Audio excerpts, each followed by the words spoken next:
অবশেষে নিঃসঙ্গতা কাটছে রেলমন্ত্রী মুজিবুল হকের। ৬৮টি বসন্ত পেরিয়ে বিয়ের পিঁড়িতে বসতে যাচ্ছেন রেলমন্ত্রী। এখন তা কেবল প্রহরী গুনছেন। আর আজ অনুষ্ঠিত হয়ে গেল বরকনের গায়ে হলুদ। বেলা ১২টায় শুরু হয়ে আয়োজন শেষ হয় বিকেল ৪টায়। মন্ত্রী ও হবুস্ত্রী দুজনেই দোয়া চাইলেন দেশবাসীর। অবশেষে ফুটল বিয়ের ফুল। শেষ হচ্ছে ৬৮ বছরের অপেক্ষার প্রহর। বর যেন তেন কেউ নন, গণপ্রজাতন্ত্রী বাংলাদেশ সরকারের রেলমন্ত্রী মুজিবুল হক। শুক্রবার বিয়ে, তাই রেওয়াজ মেনেই আয়োজন গায়ে হলুদের এই অনুষ্ঠানের। দুপুর ১২টা বাজতেই মন্ত্রী এলেন জামাই সাজে, বসলেন গায়ে হলুদের জন্য তৈরি মঞ্চে। এরপর আসলেন কনে, পাশের আরেক মঞ্চে গিয়ে বসলেন রেলমন্ত্রীর হবু স্ত্রী হনুফা আক্তার রিক্তা। এবার হলুদ দিয়ে বরণ করে নেবার পালা। একে একে আত্মীয় স্বজন, রাজনৈতিক সহকর্মী, রেল মন্ত্রণালয়ের কর্মকর্তা কর্মচারী সবাই হলুদ লাগালেন মন্ত্রীর গায়ে। এরই ফাঁকে সুখী দাম্পত্য জীবন কামনা করে দেশবাসীর কাছে দোয়া চাইলেন মন্ত্রী। অনেকে হলুদ দিবেন কখন? আপনাদের হলুদ প্রোগ্রাম একসাথে কখন বসবেন?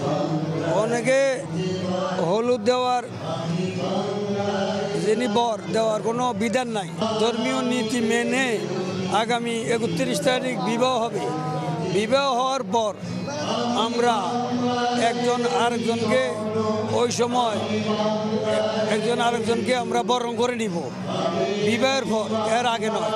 বিয়ের বয়স আছে কি না নাই একথা আপনারা চিন্তা করেন, কিন্তু আমি যে বিবাহ উপলক্ষে আপনি মনে করেন এই বয়সে উৎসব আসে কি না, কিন্তু আমার মনে হয় যদি আগে বিয়ে করতাম মনে হয় তার থেকে এখন দ্বিগুণ উৎসব মনে হচ্ছে, ডাবল উৎসব। কনেকে বরণ করে নিতেও আগ্রহীর কমতি ছিল না স্বজনদের। কেউ বা হলুদ দিয়ে, কেউ আবার মিষ্টি খাইয়ে শুভেচ্ছা জানালেন নববধূকে। হবু স্ত্রীও চাইলেন সবার দোয়া। আপনারা সবাই দোয়া করবেন, আমি সবসময় ওনার পাশে থাকবো।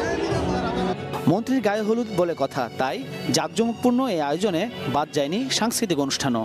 আগামী শুক্রবার কুমিল্লার চান্দিনায় হবে বহু প্রতীক্ষিত এই রেলমন্ত্রী মুজিবুল হকের বিয়ে।